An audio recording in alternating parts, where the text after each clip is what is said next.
जय Hind, good morning.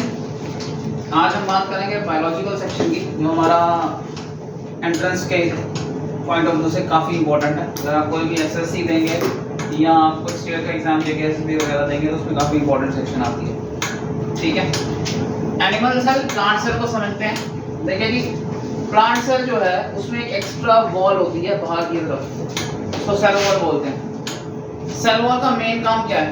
Cell wall का काम है ये ऑस्मोसिस से बर्स्ट होने से बचाता है। ऑस्मोसिस एक केमिकल प्रोसेस है, फिजिकल प्रोसेस है बेसिकली। ऑस्मोसिस क्या है? ठीक है, मेरा क्वेश्चन आपको ये है कि अगर रेड ब्लड सेल्स हमारे लिए जाएं और उन्हें पानी में डाला जाए तो क्या होगा? फूल जाएंगे और फिर क्या होगा? वो इतने फूल जाएंगे कि बर्स्ट हो जाएंगे। और फिर जाके तो अगर रेड ब्लड सेल को पानी में डालते हैं तो वो बर्स्ट हो जाते हैं। जैसे किशमिश को पानी में डाला जाता है तो वो फूल के सर्कुलर हो जाती है, स्फेरिकल हो जाती है, राइट। सो इसे एंड ऑस्मोसिस बोलते हैं, पानी अंदर जाता है। ऑस्मोसिस है क्या? ऑस्मोसिस इज बेसिकली, अगर मैं आपसे एक सिचुएशन क्रिएट करता है, ये एक मेम्ब्रेन है, जैसे सेमी परमिएबल। सेमी परमिएबल होता है जो सिर्फ सॉल्वेंट को मूव करने देती है।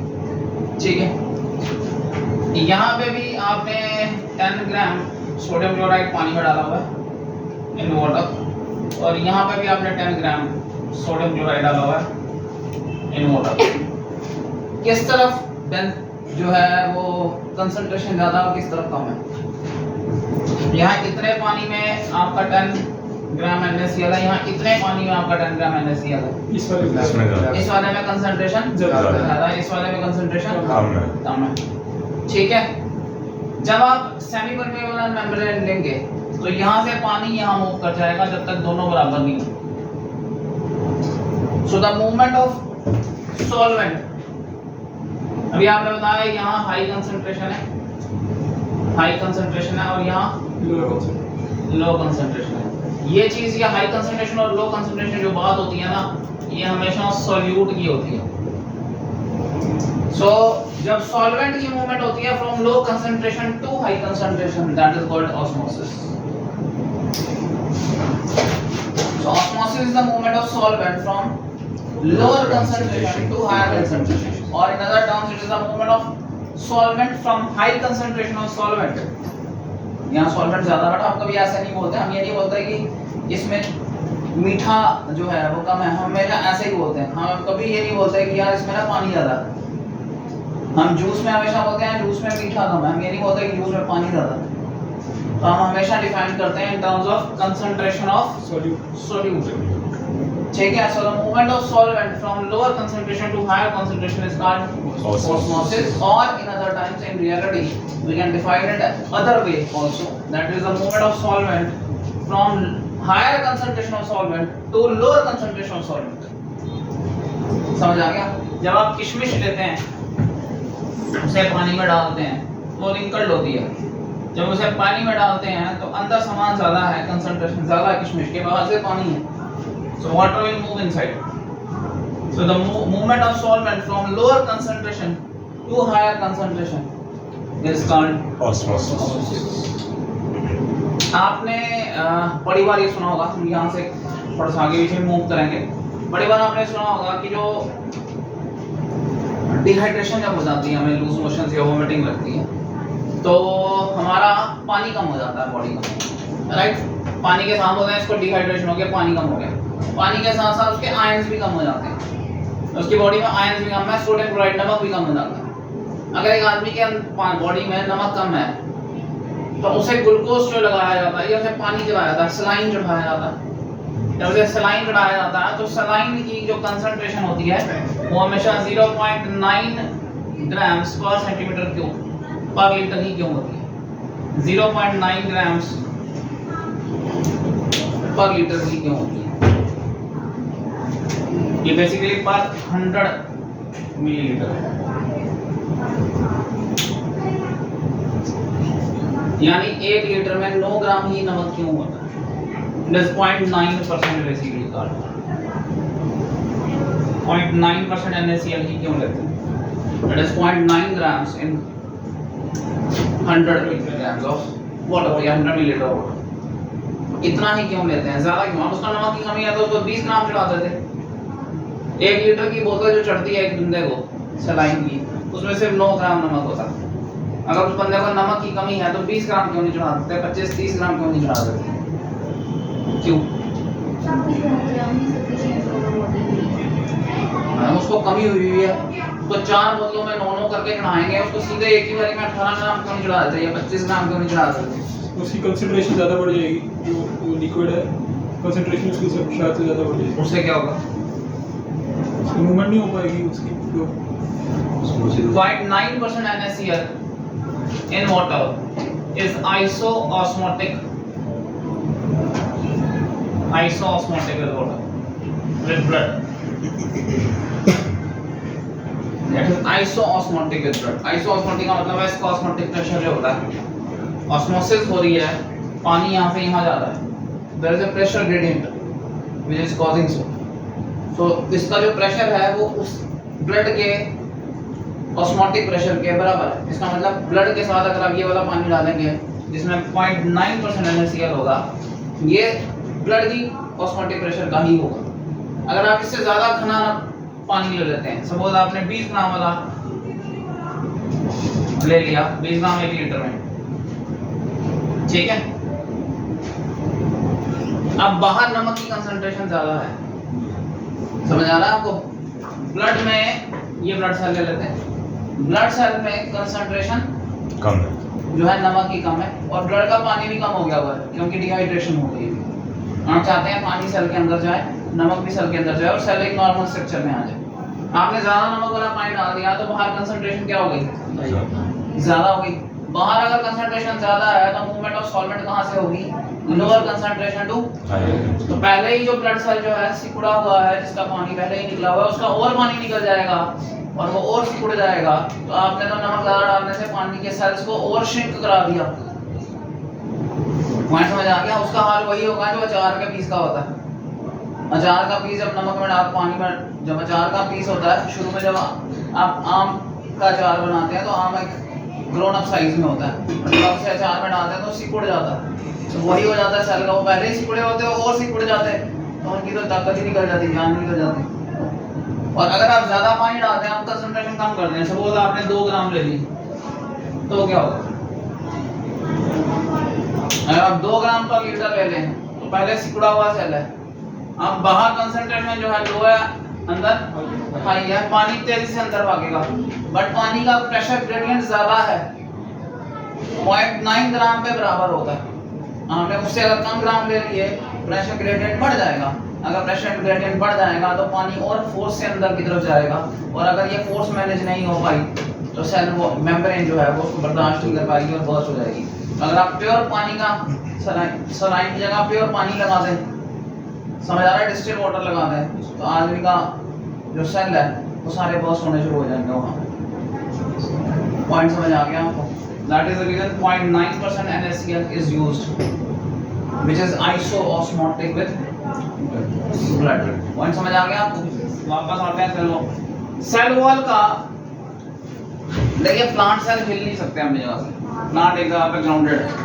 जब आप उसको पानी देते हैं, ठीक है, तो उसके आगे पीछे पानी बढ़ जाता है, अब पानी उसके अंदर भागेगा, पानी अंदर भागेगा, वो तो हिल नहीं सकता। आपको आपके आगे पीछे ज्यादा पानी, आप पानी से खेलते हैं, जब आप रिवर्स में जाते हैं या कहीं खेलते हैं पानी से, स्विमिंग पूल में, तो थोड़ी देर में आप अनकंफर्टेबल फील करते हैं खेलने के बाद और बाहर आ जाते हैं। वो इसी वजह से होता है, जो अनकंफर्टेबलनेस है वो ऑस्मोटिक प्रेशर क्रिएट करता है आपके ऊपर। आप थोड़ी देर खेल के 15-20 मिनट आधा घंटा खेलते हैं, बाहर आ जाते हैं, फिर आप 15 मिनट और खेल लें, थोड़ी देर में ठीक हो जाते हैं, फिर 15 मिनट खेलते हैं, इससे ज़्यादा नहीं आप खेल सकते पानी में। पॉइंट समझ आ रहा है आपको? रीजन बीइंग आम की बॉडी जो है उसमें वाटर फ्लो इंक्रीज या डिक्रीज हो जाता है, क्योंकि जो बाहर का पानी है उसका ऑस्मोटिक प्रेशर बराबर नहीं होता। प्लांट के सिचुएशन ये है कि वो बाहर के अंदर हिल ही नहीं सकते, लोकोमोशन तो है नहीं है उनमें, तो आगे पीछे अगर पानी ज़्यादा होगा तो पानी इसके अंदर भागेगा, मतलब पानी की कंसंट्रेशन लो होगी, पानी इसके अंदर जाएगा। अगर इसकी सेल मेम्ब्रेन ही होगी खाली, तो वो एक्सपैंड करती जाएगी और अल्टीमेटली इसका भी हार्ट रेट सेल ही होगा और ये भी बस्ट हो जाएगा। बट ये एक्सपैंड ना कर पाए, इसे आउटर बाउंड्री दी हुई है डायरेक्ट। ये सेलुलोज एक कार्बोहाइड्रेट होता है, उसकी बाउंड्री है। इस बाउंड्री में बाहर की रिस्ट्रिक्शन लगा दी है, इसके बाहर आप एक्सपैंड नहीं कर सकते, कर ही नहीं सकते। इसके बाहर आप एक्सपैंड ही नहीं कर पाएंगे तो सेल कभी भी इस सिचुएशन में नहीं आएगा आपकी बर्स्ट हो जाए। पॉइंट समझ आया जी आपको? इस सेल की लाइफ के लिए बहुत इंपॉर्टेंट है। प्लांट सेल में आपको ये cell membrane cell wall extra मिलती है, एनिमल सेल में ये नहीं होती। This is animal cell, this is plant cell. Difference बताता है उनका। सेल मेम्ब्रेन या प्लाज्मा मेम्ब्रेन दोनों में होती है। अगली बॉडी में इंपॉर्टेंट है वो है न्यूक्लियस। प्लांट सेल में बड़े बड़े वैक्यूल्स होते हैं। इन बड़े वैक्यूल्स की वजह से जगह कम हो जाती है और न्यूक्लियस को साइड पे धक्का मार दिया गया होता है। मोस्टली न्यूक्लियस होता है वो एक साइड पे होता है। वो इसीलिए होता है क्योंकि वैक्यूल्स ज्यादा जगह ऑक्यूपाई करते हैं। वैक्यूल की मेम्ब्रेन को टोनोप्लास्ट बोलते हैं। क्या बोलते हैं? टोनोप्लास्ट। एनिमल सेल में छोटे छोटे वैक्यूल्स ही होते हैं, बड़े वैक्यूल नहीं होते। ठीक है, ये वैक्यूल्स जो हैं ये बायोन्सी का कारण भी है, जिसकी वजह से प्लांट्स जो हैं वो फ्लोट करते हैं पानी के ऊपर। पॉइंट समझ आ गया जी?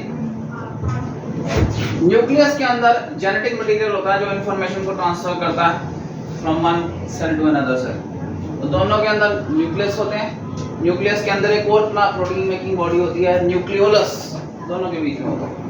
और ये जो थ्रेड लाइक स्ट्रक्चर्स दिख रहे हैं आपको, ये जब श्रिंक हो जाते हैं तो क्रोमोसोम बन जाते हैं। ये क्रोमैटिन थ्रेड्स की फॉर्म में होते हैं, इनकी डिहाइड्रेशन होती है और ये फाइनली क्रोमोसोम बनते हैं। ह्यूमन बॉडी में 46 क्रोमोसोम्स होते हैं, 23 पेयर्स में ये डिवाइड हुए होते हैं। ठीक है, ये 23 पेयर्स जो हैं इसमें 22 सोमैटिक हैं और 2 जो हैं वो सेक्सुअल कैरेक्टर को डिटरमाइन करते हैं। अगर दोनों एक्स हो तो फीमेल होती है, एक एक्स और एक वाई हो तो वो मेल होता है। राइट। न्यूक्लियस को कनेक्ट करने के लिए जो सेल मेम्ब्रेन के साथ या उसे प्रोटीन सिंथेसिस करने के लिए या उसे कम्युनिकेट करने के लिए एक पूरा नेटवर्क होता है। इस नेटवर्क को एंडोप्लाज्मिक रेटिकुलम बोलते हैं। क्या बोलते हैं? Endoplasmic reticulum. और जिन एंडोप्लाज्मिक रेटिकुलम के ऊपर ये आपको दाने दाने दिख रहे हैं तो रफ एंडोप्लाज्मिक रेटिकुलम बोलते हैं। ये राइबोसोम्स होते हैं। क्या होते हैं? जिन पे नहीं होते हैं हम स्मूथ एंडोप्लाज्मिक रेटिकुलम बोलते हैं। तो रफ और स्मूथ दोनों में हो सकते हैं। जो जितना एक्टिव होगा उस पे उतने राइबोसोम ज्यादा होंगे। फिर ये जो बॉडी दिख रही है आपको, इसको माइटोकॉन्ड्रिया बोलते हैं। Mitochondria is the energy power house of the cell.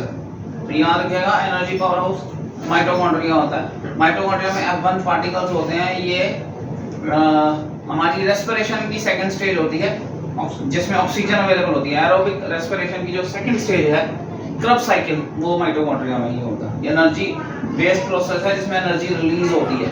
Maximum 30 ATPs निकलते हैं। ATP stands for adenosine triphosphate molecule. हमारी बॉडी का जो एनर्जी सोर्स है वो ATP ही है। पॉइंट समझ आ गया आपका? ये जगह ज्यादा होने की वजह से आपको बहुत बड़ी बॉडी मिलती है जिसको हम गोल्गी अपरेटस बोलते हैं। ये भी प्रोटीन सिंथेसिस का काम करती है। ठीक है, एंजाइम भी बनाने का काम करती है, वैक्यूल्स बनाने का काम करती है, काफी सारे काम है इसके। ठीक है, आपका बहुत बड़ी बॉडी दिखती है गोल्गी अपरेटस। प्लांट सेल में जगह कम होती है इसलिए छोटे छोटे गोल्गी अपरेटस हो जाते हैं जिनको डिप्टियोसोम्स बोलते हैं। क्या बोलते हैं? डिप्टियोसोम्स। कुछ वैक्यूल्स में एंजाइम भरे होते हैं। एंजाइम वो कैटलिस्ट हैं जो डाइजेशन का काम करते हैं, आगे किसी प्रोसेस को इनिशिएट या उसको स्पीडन करने का काम करते हैं। जो बायो कैटलिस्ट हैं एंजाइम्स, ये हाईली एफिशिएंट और हाईली टारगेटेड होते हैं। ये रिएक्शन को 10⁻25 to 10⁻28 टाइम्स बढ़ा सकते हैं, ड्रामेटिकली इंक्रीज। अब मान लीजिए कि जो ह्यूमन डाइजेशन है उसमें अगर एंजाइम्स ना होते तो खाने को डाइजेस्ट करने में 50 साल लगते हैं, जिसे हम 2 घंटे में फिनिश आउट कर देते हैं। ठीक है जी। लाइसोसोम्स में ये एंजाइम्स भरे होते हैं। ये वही वैक्यूल्स हैं जिन्होंने एंजाइम भरे हुए हैं और अगर एक गलती से फट जाए किसी कारण की तो ये अपने सेल को भी डाइजेस्ट कर सकते हैं, उसके आगे पीछे सेलों को भी डाइजेस्ट कर सकते हैं। डिपेंड करता है इसके अंदर कितना एंजाइम है। इसलिए इन्हें सुसाइडल बैग्स कहा जाता है। So lysosomes are called suicidal bags. Right. इसके साथ प्लांट बॉडी में आपको एक और स्ट्रक्चर मिलता है, दिस कॉल्ड क्लोरोप्लास्ट। ठीक है, क्लोरोप्लास्ट जो है इसमें ये आपको कॉइन लाइक स्ट्रक्चर्स होते हैं, double membrane coin like structures होते हैं। इन कॉइन्स को थाइरोकॉइड्स बोलते हैं। और घराना की शेप बनाते हैं। ये मैट्रिक्स से जुड़े होते हैं। इनका मेन काम है लाइट को स्टोर करना। तो इनमें फोटोसिंथेसिस की लाइट रिएक्शन होती है, जहाँ पे जो लाइट एनर्जी है उसको स्टोर किया जाता है in the form of carbohydrates. तो कार्बोहाइड्रेट्स के साथ कार्बन डाइऑक्साइड ऑक्सीजन के साथ इनको बाइंड करके, वो वाटर और कार्बन डाइऑक्साइड को बाइंड करके ये उसमें एनर्जी को स्टोर कर देते हैं और ये फोटोसिंथेसिस कॉज करते हैं। याद रखिएगा, chloroplast are only responsible. Chloroplast में एक तरह के प्लास्टिड्स हैं। हमारे पास और भी प्लास्टिड्स होते हैं, ल्यूकोप्लास्ट, क्रोमोप्लास्ट, वो फूड नहीं बनाते हैं, सिर्फ क्लोरोप्लास्ट ही फूड बनाते हैं। That is the reason they are called food factory. So this is the food factory, this is suicidal bag, and this is energy powerhouse. कोई छूट गया और हमारा हो गए सारे हो गए, ठीक है। रब करें इसको। Yes, sir.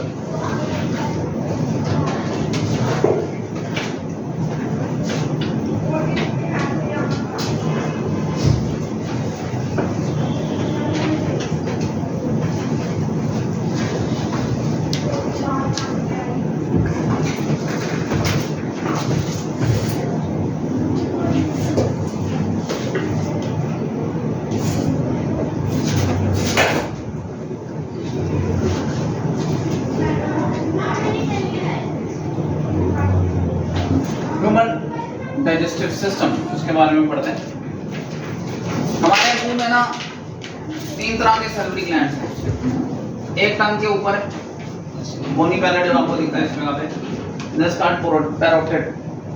2 टंग के नीचे हैं, one is called submandibular and other is called sublingual. ये तीनों जो हैं खाने को तोड़ने का, को डाइजेस्ट करने का काम करते हैं। तोड़ने का काम जो है वो दांत करते हैं। हमारे पास एक से ज्यादा वैरायटी के दांत हैं। हम हिटेरोडोंट्स हैं। आपको बोलना थोड़ी सी आवाज नीचे। हम हिटेरोडोंट्स हैं। हिटेरोडोंट्स का मतलब है एक से ज्यादा वैरायटी के दांत हैं हमारे पास।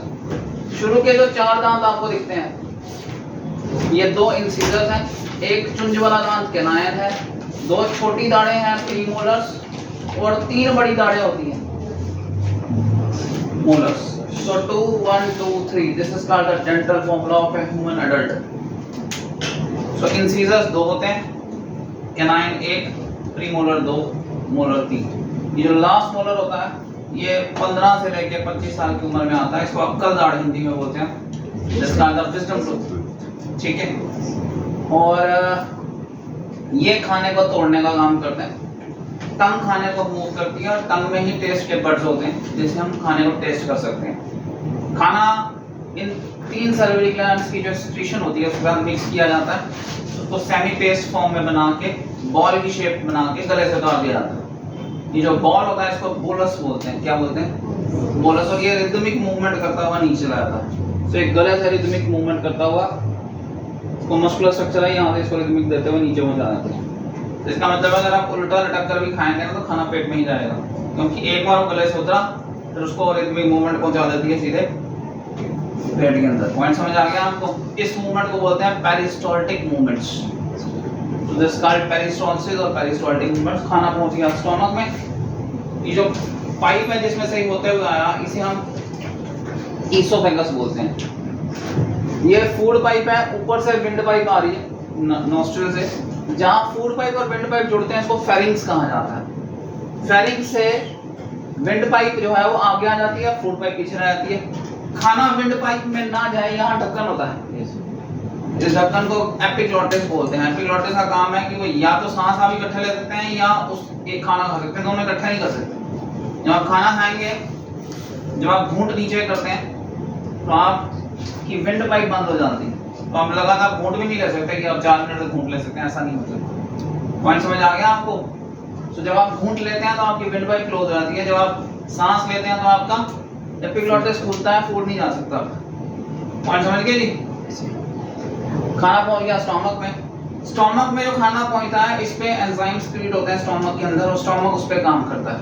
तो काम कहाँ कहाँ पे होता है मैं उनकी नंबरिंग करता हूँ। एक यहाँ पर होता है, एक यहाँ पर होगा। ये पहला पार्ट जो है इसको ड्यूडेनम बोलते हैं, यहाँ पर होता है। और ये जजनम और इलियम आती है, इनमें होता है। ठीक है। हमारे जो स्टोमक है उसमें एक ऐसा एंजाइम भी निकलता है जो बच्चे बचपन में बहुत ज़्यादा निकलता है, बच्चे होते हैं जो उनमें बहुत ज़्यादा निकलता है, एज के साथ घटता जाता है। इस एंजाइम को रेनिन बोलते हैं। नेक्स्ट पेज में हम एंजाइम्स पढ़ेंगे। रेनिन का एक्सक्रीशन जो है एज के साथ घट जाता है। रेनिन मिल्क की कर्डलिंग करता है। इसका मतलब है कि जो छोटा बच्चा दूध पीता है अगर वॉमिट करता है उसी टाइम दही बन गया होता है। बूढ़े लोगों का दही नहीं बनता, पहले कर्डलिंग ही नहीं होती, तो डाइजेस्ट करने में उनको बहुत टाइम लगता है। दूध पीने से मोस्टली तबीयत खराब हो जाती है उनकी। तो एज हो जाने पर दूध को नहीं पीना चाहिए। पॉइंट समझ आ रहा है? मैं इतने एक आर्टिकल पढ़ रहा था, दूध हमने जो है ना एक आइटम बना ली है खाने की, क्योंकि सारे खाते हैं तो हम भी बिना सोचे समझे पूछते हैं कि खाना ही है या पीना ही है। ठीक है, दूध के प्रोडक्ट्स जो है या दूध की जो आइटम्स हैं हम भी सोचते समझते नहीं है कि ये खानी चाहिए या नेचर ने हमारे लिए बनाई है या नहीं। अगर नेचर को लगता नहीं है इतनी जरूरी है तो वो मदर मिल्क कभी भी बंद नहीं करती, जिंदगी भर वो रहता। दूध हमारा कोई इंग्रेडिएंट हमारी डाइट फूड का बहुत बड़ा इंग्रेडिएंट नहीं है। हमने जितना आज बना दिया उतना बड़ा इंग्रेडिएंट मिल्क और मिल्क प्रोडक्ट्स नहीं है। अगर वो नेचर ने इंपॉर्टेंट रखे होते तो शुरू से ही होते। पॉइंट समझ आ गया आपको? एक दिन मैं सदगुरु को सुन रहा था, सदगुरु को किसी ने कहा कि आपने दाढ़ी रखी हुई है इतनी बड़ी बड़ी, मतलब सारे पंडित रख लेते हैं, तो काटते क्यों नहीं हो? तो सदगुरु ने उससे पूछा तुम उगाते क्यों नहीं, तुमने रखी क्यों नहीं? नेचर ने तो दी है, ये ऐसी की ऐसी है, मैंने ऐसी की ऐसी रखी। तूने काटी है, तुझे बताना चाहिए तूने क्यों काटी है। मुझे तो नेचर नहीं ऐसे दी है। तो अगर मिल्क की ऐसे इंपॉर्टेंट इंग्रेडिएंट होता हमारी डाइट का या चाहिए होता तो वो पूरी जिंदगी मदर मिल्क हमारे को मिलता। पॉइंट समझ आ रहा है आपको? वो हमने इंपॉर्टेंट पार्ट बना दिया। हमारी बॉडी की भी रिक्वायरमेंट में वो कहीं नहीं है, क्योंकि रेनिन ये शो करता है कि वो मिल्क की यूटिलिटी जो है वो एज के साथ नहीं होनी चाहिए, इसलिए मिल्क की डाइजेशन के एंजाइम्स भी घट जाते हैं। पॉइंट समझ आ रहा है आपको? यहाँ से जो फूड निकलता है डाइजेस्ट होने के बाद, अच्छा यहाँ पे एक और एसिड भी निकलता है, HCl। HCl इतना एसिडिक है 2.6 2.7 की pH पे आता है। 2.6 2.7 pH is very high pH। ये इतना pH है कि अगर कपड़ा डिबो के आप इसमें से निकालेंगे तो कपड़ा फट जाएगा, मगर हमारी बॉडी को नहीं जलाता, क्योंकि अंदर एक म्यूकस की कोटिंग होती है जो प्रोटेक्ट करती है। अगर म्यूकस की कोटिंग खत्म हो जाए इसी कारण से भी, तो ये HCl जो है इसी वॉल को जला देगा, यहाँ जला देगा, यहाँ जला देगा। इन्हीं को अल्सर बोलते हैं। और अगर जल गया तो आपको एक और चीज़ बता दूं, हमारी बॉडी में यहाँ से इनलेट है, यहाँ से एग्जिट है, बीच में कोई इनलेट एग्जिट नहीं है। तो अगर कहीं पे माल चला गया तो वापस आने का कोई रास्ता नहीं। हमारी जो स्किन है ना वो एक तरह का, हम ऐसे मान लीजिए कि लिफाफा है ऊपर से डाला हुआ कवर, अंदर सारा सामान खुला पड़ा हुआ है, इधर उधर गड़बड़ ना हो जाए इसलिए मसल उनको अपनी जगह संभाल कर रखा हुआ है। तो हम ऐसे ही हैं बैग की तरह। अगर अंदर कहीं लीकेज हो गई तो उस लीकेज को बाहर निकालने का कोई तरीका नहीं। अगर यहाँ से कहीं से लीकेज हुई तो लीकेज इस लिफाफे में आ जाएगी, यहाँ से वापस आने का कोई तरीका नहीं, वही पॉइजन बन जाएगा, उसी से डेथ हो जाएगी। तो अगर अल्सर हो जाए, पेप्टिक अल्सर बहुत कॉमन हो जाते हैं, मोस्टली जो ड्रिंकर्स होते हैं, प्रोलॉन्ग ड्रिंकर्स, उनके जो डाइजेस्टिव वॉल होती है वो खराब हो गई होती है, उसमें सुराख हो जाते हैं, इन्हीं को अल्सर बोलते हैं। खाना यहाँ से स्मॉल इंटेस्टाइन, ये पहला पार्ट है ड्यूडेनम, दूसरा है जेजुनम, तीसरा इलियम। इनमें एंजाइम्स निकलते हैं, फूड की और डाइजेशन होती है। फूड फाइनली फूड तोड़ के पहुँचा दिया जाता है। मैं बताऊँगा फूड के अलग अलग क्या क्या कंपोनेंट बनते हैं, वहाँ तक पहुँच जाता है। फिर यहाँ से ये लार्ज इंटेस्टाइन को जुड़ती है, पहले खाना ऊपर जाता है, फिर सीधे रहता है, फिर नीचे आता है। Ascending colon, transverse colon, descending colon, rectum में स्टोर होता है, अन्न से बाहर फेंक देते हैं। यहाँ पे एक वेस्टिजियल ग्लैंड होता है, वेस्टिजियल ग्लैंड अपेंडिक्स है हमारा, बहुत सारे हमारे आम के कोने में आपको एक ऐसे बल्ब सा दिखता है, जिससे निक्टेटिंग मेम्ब्रेन। निक्टेटिंग मेम्ब्रेन जो थी ये वही काम करती है जो स्विमर्स को स्विमिंग ग्लासेस करते हैं। अब हमें स्विमिंग की जरूरत नहीं है तो इसलिए हमारे ग्लासेस सिकुड़ के इकट्ठे हो गए हैं साइड में आंख के, अदरवाइज ये पहले पूरी आंख करते हैं, वो जो फिश को प्रोटेक्ट करते हैं। अगर आप पानी में स्विमिंग करेंगे तो आपकी आंखें वेट हो जाएंगी और लाल हो जाएंगी, फिश की नहीं होती, क्योंकि उनकी एक कोटिंग है उसके ऊपर जो पानी से उनको प्रोटेक्ट करती है, जैसे ग्लास स्विमिंग ग्लासेस करते हैं। हमें स्विमिंग की जरूरत नहीं थी, इसलिए वो ग्लासेस का जो सिस्टम है वो पूरा सिकुड़ गया, आंख के कोने में आ गया स्विमिंग ग्लासेस। ठीक है, वैसे हमारी टेल बोन जो है लास्ट, अब टेल की जरूरत नहीं है तो टेल बोन जो है वो भी एक तरह का वेस्टिजियल ग्लैंड है। हमारे कानों के मसल्स काम के नहीं है, ईयर पिन्ना जो है आप किसी काम का नहीं, तो वो भी एक वेस्टिजियल ग्लैंड है। सारे वेस्टिजियल ग्लैंड्स हैं जो शो करते हैं कि जिधर से हम डेवलप हुए हैं वहाँ ही काम के थे, बट अब हमारे को जरूरत नहीं है, इसलिए हमारे में डेवलप के काम के नहीं थे। पॉइंट समझ आ गया जी?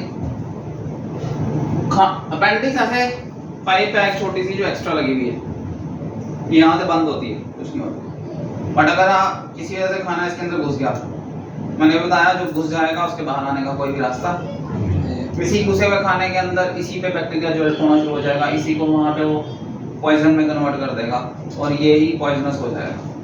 तो आपको इसको काट के हिस्से को काट के निकालना पड़ता है। पॉइंट समझ आ गया जी? लिवर बॉडी का सबसे बड़ा इंटरनल ग्लैंड है। बॉडी का सबसे बड़ा ग्लैंड वैसे जो है वो क्या है? स्किन। सबसे बड़ा जो ऑर्गन है हमारी बॉडी का वो कौन है? स्किन। तो हमारा दूसरा वैसे जो इंटरनल सबसे बड़ा ऑर्गन है वो लिवर है। लिवर काफी बड़ा होता है, छोटा दिखाया हुआ। लिवर आप मान लीजिए कि यहाँ से पूरा इसके नीचे ऊपर होता है, ऊपर भी और नीचे भी, थोड़ा नीचे घुसा होता है, थोड़ा ऊपर होता है, ठीक है। इसके अलग अलग हिस्सों से बैटरी डक्ट्स आती हैं जो आगे जुड़ के एक कॉमन डक्ट बनाती है। इस कॉमन डक्ट के ऊपर एक पाउच लगा होता है। इस पाउच का काम है कि लिवर से जो जूस निकल रहा है उसको स्टोर कर ले, क्योंकि लिवर हर टाइम जूस दे रहा है। अब हमें जूस चाहिए लिवर का, वो चाहिए है जब हम खाना खाते हैं, हर टाइम चाहिए। तो जो पाउच है वो उस जूस को इकट्ठा करता रहता है और फूल के बड़ा हो जाता है। जब हम खाना खाते हैं ये भी उसी को उड़ जाता है और वो जूस हमें एक्स्ट्रा मिलता है जब हम खाना खाते हैं। फैट की डाइजेशन में हेल्प करता है लिवर, तो वो जूस एक्स्ट्रा जूस हमारे को लिवर का उस पाउच से मिलता है। उस पाउच को बोलते हैं गॉल ब्लैडर। गॉल ब्लैडर यही काम करता है कि वो लिवर का जूस स्टोर करता है। बट अगर गॉल ब्लैडर में भी इन्फेक्शन हो जाए तो हमें ये भी निकालना पड़ता है। तो अगर गॉल ब्लैडर निकाल दिया जाएगा तो वो जूस जो एक्स्ट्रा मिलना था खाने के टाइम वो नहीं मिलेगा, तो फैट डाइजेशन थोड़ी सी कम होती है, ठीक है। ये भी समझ आ गया? पार्ट सारे समझ आएगी आपको? अब स्क्रीशन कहाँ पे होती है? 3 सैलिवरी ग्लैंड्स है वहां पर, स्टमक में, लिवर की, और एक ये ग्लैंड है यहाँ पर, इसको पैनक्रियाज बोलते हैं। लिवर की पाइप है ना, अगर मैं आपको ऐसे दिखाऊं, ये ऐसे हो, लिवर की डक्ट यहाँ से इधर आती है, यहाँ से ये पैनक्रियाज की डक्ट को जुड़ती है और यहाँ से जो कॉमन डक्ट है इसको जुड़ जाती है। So this is hepatic duct, this is pancreatic duct, this is common bile duct. समझ आ गया कॉमन डक्ट का पॉइंट? समझ आ रही है आपको? पैनक्रियास जो है वो हमारी बॉडी का एक तरह का हेटेरोक्लाइन ग्लैंड है। हेटेरोक्लाइन ग्लैंड वो होता है जो एंजाइम भी स्क्रीट करता है और हार्मोन्स भी स्क्रीट करता है। पैनक्रियास इंसुलिन स्क्रीट करता है जो शुगर लेवल को, जो ग्लूकोज के लेवल को बॉडी में रेगुलेट करती है, वो हार्मोन है उसका। और ये एंजाइम भी स्क्रीट करता है जो प्रोटीन्स और बाकी डाइजेशन में हेल्प करती है। देखिए एंजाइम्स और हार्मोन्स में क्या फर्क है? एंजाइम्स और हार्मोन्स में जो मेन फर्क है वो है कंटेनर का। एंजाइम्स के पास अपने कंटेनर हैं, डक्ट्स हैं जिनमें वो सामान छोड़ते हैं। जैसे सैलिवरी माइलेज जो है वो मुंह में 3 सैलिवरी ग्लैंड छोड़ते हैं। इस जो एंजाइम है उसका नाम है सैलिवरी माइलेज या टाइलिन, ये मुंह में छोड़ा जाता है, कंटेनर है, ठीक है। लिवर छोड़ता है वो ड्यूड्रम में पहुंच जाता है, हमारे पास कंटेनर है। बट हमारे पास कुछ ऐसे भी हैं जिनके कोई कंटेनर नहीं है, वो डायरेक्टली ब्लड में ही डालते हैं, और जहां उन्होंने काम करना होता है उन केमिकल्स ने, वो काम करने वाले ऑर्गन भी दूर है, वो ब्लड के थ्रू ही अपने टारगेट ऑर्गन तक जाते हैं, फिर अपने टारगेट ऑर्गन पे काम करते हैं। इनको हम बोलते हैं डक्टलेस ग्लैंड्स, और these glands secrete hormones. The enzymes and they are called duct glands or exocrine glands. So hormonal और endocrine glands हो। So exocrine glands और ये enzymes secrete करते हैं। Technically enzymes and hormones are proteins. हमारी body के जितने body building part है ना सारे प्रोटीन है। केराटिन में आई में रेडोप्सिन, मसल्स में मायोसिन, ब्लड में हीमोग्लोबिन, ठीक है। Antigens, antibodies, hormones, enzymes all are proteins. तो हमारी बॉडी के जितने बॉडी बिल्डिंग पार्ट्स हैं ये प्रोटीन हैं। ये सारे बने होते हैं 20 अमीनो एसिड्स के। So there are 20 amino acids. 10 हमारी बॉडी जो है वो बोरो करती है बाहर से, they are called essential amino acids. 10 हमारी बॉडी बना लेती है, they are called non essential amino acids. ये जो 20 अमीनो एसिड्स हैं इन्हीं के कॉम्बिनेशन से प्रोटीन बनते हैं। तो जब हम खाते हैं कोई प्रोटीन, दाल खाई हमने, कोई प्रोटीन लिया, हमारी बॉडी उसके सारे एंजाइम के सारे कंपोनेंट एंजाइम उस पे एक्ट करके उसके सारे अमीनो एसिड अलग कर देती है। अब अमीनो एसिड खुले पड़े हुए हैं बॉडी के पास। अब जो प्रोटीन बनाना है वो वाले अमीनो एसिड उठाए जाते हैं, उनका कब चेन बनाई जाती है और हमारा प्रोटीन बन जाता है। पॉइंट समझ आ रहा है आपको? पॉइंट समझ आ रहा है? तोड़ना इसको बोलते हैं कैटाबॉलिज्म, इकट्ठे करके जोड़ना this is called anabolism. Body दोनों करती है, that is called metabolism. Point समझ आ रहा है आपको? तो हमारी बॉडी मेटाबॉलिक एक्टिविटीज करती है जिसमें एनाबॉलिज्म कैटाबॉलिज्म दोनों ये है। आगे करें।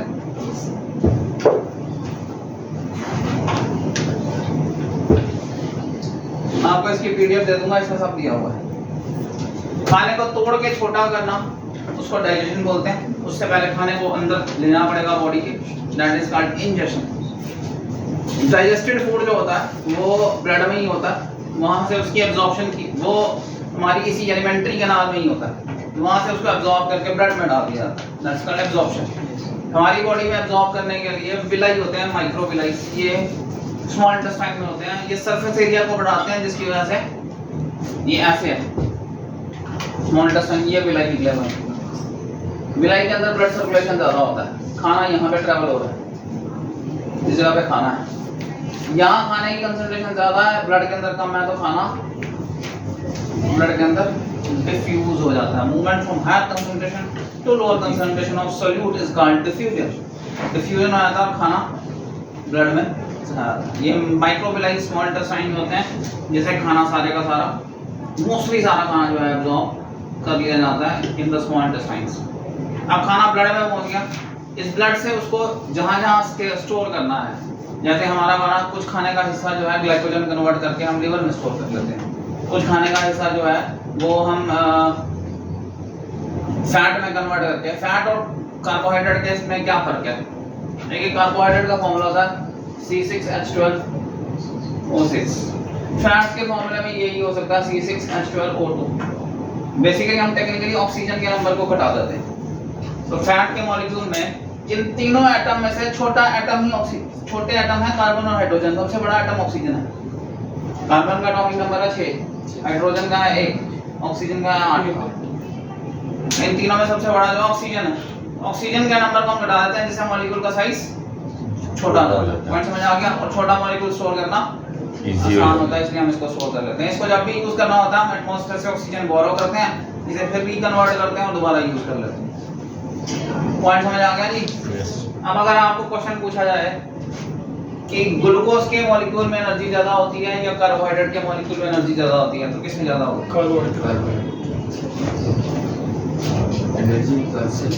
एनर्जी पर मॉलिक्यूल, एनर्जी पर मॉलिक्यूल जो होती है वो ग्लूकोज के ज्यादा होती है फैट से, ठीक है? बट ग्राम में 1 ग्राम में फैट के मॉलिक्यूल ज्यादा होते हैं क्योंकि मॉलिक्यूल छोटा होता है, that is called calorific value. तो कैलोरीफिक वैल्यू जो होती है वो फैट की ज्यादा होती है ग्लूकोज से। तो धोखा नहीं खाना, दोनों में डिफरेंस समझ आया आपको? ग्लूकोज की पर मॉलिक्यूल एनर्जी जो होती है वो फैट के पर मॉलिक्यूल से ज्यादा होती है, बट पर ग्राम में ग्लूकोज के मॉलिक्यूल कम आते हैं क्योंकि मॉलिक्यूल बड़ा होता है, फैट के मॉलिक्यूल ज्यादा आते हैं। इस वजह से ओवरऑल फैट की पर ग्राम की energy, that is called calorific value. Calorific value होती है 1 ग्राम से कितनी एनर्जी मिलती है, वो ज्यादा हो जाती है, इसलिए फैट की कैलोरीफिक वैल्यू ज्यादा होती है कार्बोहाइड्रेट से। पॉइंट समझ आ गया जी आपको?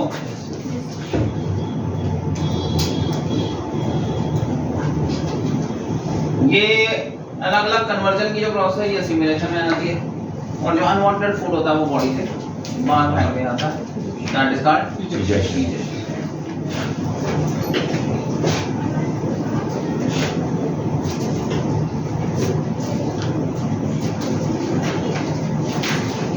एंजाइम्स करते हैं, मुंह में सैलरी माइलेज निकलता है जिसको टाइलिन कहते हैं, ये स्टार्च पे काम करता है, उसे माल्टोज है, माल्टोज एक इंटरमीडिएट कंपाउंड है, उसमें कन्वर्ट करता है। इसोफेगस में कुछ नहीं होता। स्टमक में HCl निकलता है जो फूड को एसिडिफाई करता है। फूड की एसिडिफिकेशन जरूरी है for the action of pepsin. Pepsin activate he food acidic environment में होता है। अब पेप्सिन काम करता है वो प्रोटीन्स को पेप्टाइड्स या प्रोटीएसेस में कन्वर्ट करता है। रेनिन मिल्क कर्डलिंग करता है, मैं बता दिया रेनिन ऐसा एंजाइम है जो एज के साथ घट जाता है। ड्यूडेनम में पहुंचते हैं, वहां लिवर से जो जूस आता है वो फैट को पानी से मिक्स करता है। Emulsification is basically mixing of to immiscible liquids. समझ आ गया आपको? इमल्शन जो है वो दो इमिसिबल लिक्विड्स का सॉल्यूशन होता है। अगर फैट ज्यादा हो और पानी कम हो तो वाटर इन फैट इमल्शन बोलते हैं उसे, और अगर फैट कम हो और वाटर ज्यादा हो तो फैट इन वाटर इमल्शन कहते हैं। ये दो ही तरह का होता है, ऑयल इन वाटर या water in oil. Oil in water की एग्जांपल है मिल्क, ऑयल कम होता है पानी ज्यादा होता है फैट। और वाटर इन ऑयल की एग्जांपल है बटर। जब बटर लेते हैं उसमें पानी होता है, पानी कम होता है, ऑयल ज्यादा होता है। दोनों इमल्शंस हैं। पॉइंट समझ आ गया आपको? पैंक्रियास से जो जूस निकलता है उसमें ट्रिप्सिन आता है, वो प्रोटीन पेप्टाइड्स को जो बच गए होते हैं उन्हें अमीनो एसिड में कन्वर्ट करता है। अमाइलेज निकलता है जो स्टार्च को माल्टोज बनाता है। लाइपेज निकलता है जो फैट्स को फैटी एसिड और ग्लाइसरॉल बनाता है। एरियम जो दूसरा पार्ट है स्मॉल इंटेस्टाइन का, उसमें पेप्टिडेसेस निकलता है जो पेप्टाइड्स को अमीनो एसिड बनाता है। लाइपेज निकलता है जो फैट्स पे काम करता है, उन्हें फैटी एसिड बनाता है। माल्टेज, सुक्रोज और लैक्टेज अलग तरह के कंपाउंड्स होते हैं। माल्टोज, सुक्रोज और लैक्टोज अलग-अलग तरह के कार्बोहाइड्रेट्स हैं, उन पे काम करता है। सुक्रोज शुगर जो है फ्रूट शुगर वहां से आता है, लैक्टोज मिल्क शुगर से आता है, उन पे काम करता है, उन्हें ग्लूकोज बनाता है। हमारी बॉडी यही यूज कर सकती है, अमीनो एसिड, फैटी एसिड और ग्लूकोज। तो सबको पहले इस लेवल पर तोड़ा जाता है। जब ये इस लेवल पर टूट जाते हैं फिर बॉडी इनकी आगे एनाबॉलिज्म करती है, जो जिससे कन्वर्ट करना है। उसमें आप खाते हैं एक दाल है, उसी दाल से बाल बन जाते हैं, उसी से नाखून बनते हैं, उसी से आंखें, रेडॉप्सिन बनता है, उसी से मसल के मायोसिन बनते हैं। तो सारे अलग अलग प्रोटीन है। कौन समझ आ गया? जब हम अमीनो एसिड्स पे तोड़ते हैं तो फिर अमीनो एसिड्स में से 10 तो हमारी बॉडी ने बना लिए होते हैं, 10 वो बाहर से बारो करती है, उनके कॉम्बिनेशन उठाती है। बॉडी कितनी इंटेलिजेंट है वो डिसाइड कर लेती है कि कौन सा प्रोटीन कॉम्बिनेशन जोड़ना है, कौन सा अमीनो एसिड कॉम्बिनेशन जोड़ना है, कौन सा प्रोटीन बनेगा। एक में भी गड़बड़ी और हो जाए ना, मुसीबत पड़ जाएगी। पॉइंट समझ आ गया आपका? जितनी एलर्जीज है ना, बेसिकली जितनी एलर्जी है ये बॉडी का ऑटो इम्यून एरर है। हमारी बॉडी का इम्यून सिस्टम है, वो रिकॉग्नाइज कर सकता है कि ये मेरी बॉडी का पार्ट है या नहीं है। ठीक है, जब वो पहचानने में गड़बड़ करेगा तो रिएक्शन क्रिएट करेगा आपके अंदर कोई भी अनवांटेड स्ट्रक्चर के, उसको हम एलर्जी बोलते हैं। तो ये ऑटो इम्यून एरर होता है एक तरह का हमारा। जरूरी नहीं है कि सारी एलर्जीज जो होती है ठीक होती है। आपको प्रोटीन खाने से, अंडे खाने से ही लोगों को पेट दर्द हो जाता है। एग प्रोटीन जो है वो बॉडी मानती है हमला हो गया मेरे पे, उस हमले से प्रोटेक्ट करने के लिए जितने बुखार चढ़ जाता है, कई लोगों को पेट दर्द होती है, कई लोगों को बॉडी को जो एक्टिविटी लगती है कि मेरा हमला हुआ उसको बचाने के लिए जो एक्टिविटी है, तो ऑटो इम्यून एरर है हमारी बॉडी का। खाया आपने अंडा होता है। पॉइंट समझ गए जी आप? ठीक है। टीथ मैंने बता दिए चारों, पेप्टिक अल्सर बता दिया, गॉल ब्लैडर बता दिया। न्यूट्रिशन सेल्फ न्यूट्रिशन को ऑटोट्रोपिक न्यूट्रिशन बोलते हैं, जो दूसरों को कंज्यूम करते हैं उनको हेटेरोट्रोपिक न्यूट्रिशन बोलते हैं। हेटेरोट्रोप्स में जो डेड और डिकेइंग मैटर पे कंज्यूम करते हैं उन्हें सैप्रोफाइट्स बोलते हैं। सैप्रोफाइट्स में ऐसे भी हैं जो दूसरे की एक्सक्रीटा को यूज करते हैं, दूसरे की लैट्रिन उनका फूड होती है, तो इनको हम डेटराइट्स बोलते हैं। क्या बोलते हैं? डेटराइट्स। फिर पैरासाइट होते हैं जो किसी ऑर्गेनिज्म की बॉडी को यूज करते हैं, जिंदा ऑर्गेनिज्म होना चाहिए, होस्ट कहते हैं हम। ये होस्ट को फायदा भी पहुंचाते हैं, नुकसान भी पहुंचाते हैं, अलग अलग तरह के। आपने देखा होगा भैंस के ऊपर सफेद सा पक्षी बैठा होता है, तो ये उनकी जो एसोसिएशन है वो एक पैरासिटिक एसोसिएशन है, इसको सिम्बियोटिक एसोसिएशन बोलते हैं, जिसमें भैंस के ऊपर जो टिक्स होती हैं, लाइसेस होती हैं, उसको पक्षी खा लेता है। तो पक्षी को जो कीड़े हैं उधर उधर ढूंढने नहीं पड़ेंगे, उसको भैंस के ऊपर से मिल जाते हैं, और भैंस की जुएं कम हो जाती हैं, भैंस को भी दर्द कम हो जाती है, दोनों को फायदा हो गया। उसको खाना मिल जाता है, उसका खून चूसने वाले कीड़े कम हो जाते हैं। पॉइंट समझ आ गया नहीं आपको? इस तरह की एसोसिएशन में फायदा होता है, बट जरूरी नहीं है कि एसोसिएशन में फायदा हो। आपने देखा होगा रनर्स, बेलें होती हैं, कई बेलें ऐसी हैं वाइल्ड, वो जिस पेड़ पे चढ़ती हैं उस पेड़ को ही खत्म कर देती हैं। वो क्या करते हैं, अपने टेंटेकल्स उनके सिस्टम में डाल देती हैं, उनकी जाइलम फ्लोएम में से वो फूड को सक करना शुरू कर देती हैं, उसका खाना खुद खा जाती हैं, वो मर जाता है। तो ये जरूरी नहीं है कि जो आप होस्ट है उसको फायदा हो। अब जुएं पड़ जाती हैं, जुएं पैरासाइट्स हैं इतना, वो जिसको पड़ती हैं उसमें से खून चूसती जाती हैं, कुत्ते में से खून चूसती हैं, तो वहाँ उसको नुकसान हो जाती है। तो नुकसान पहुंचाने वाली भी होती हैं और फायदे वाली भी होती है। पॉइंट समझ आ गया आपको? फीमेल एनाफ्रीज मॉस्किटो होता है। फीमेल एनाफ्रीज मॉस्किटो में प्लाज्मोडियम रहता है, जो मॉस्किटो को तो कोई नुकसान नहीं पहुंचाता, बट मॉस्किटो जिसको काटता है ह्यूमंस को, उसको मलेरिया कर देता है। ठीक है, इस बार पेपर में मैंने क्वेश्चन देखा था कि जो मेल एनाफिलीज मॉस्किटो होता है वो किस पर फीड करता है? आंसर फ्रूट जूस पर, और इस पेपर में क्वेश्चन है। जबकि फीमेल एनाफिलीज मॉस्किटो किस पर फीड करती है? ह्यूमन ब्लड पर। पॉइंट समझ आ गया जी आपको? तीसरा है हमारी तरह खाने को तोड़ना, पीस करना और उस पीस को मुंह में डाल लेना, that is called holozoic nutrition. Got it? ठीक है, we can have a break of 10 minutes, 15 minutes, again we will start. ठीक है, थैंक यू।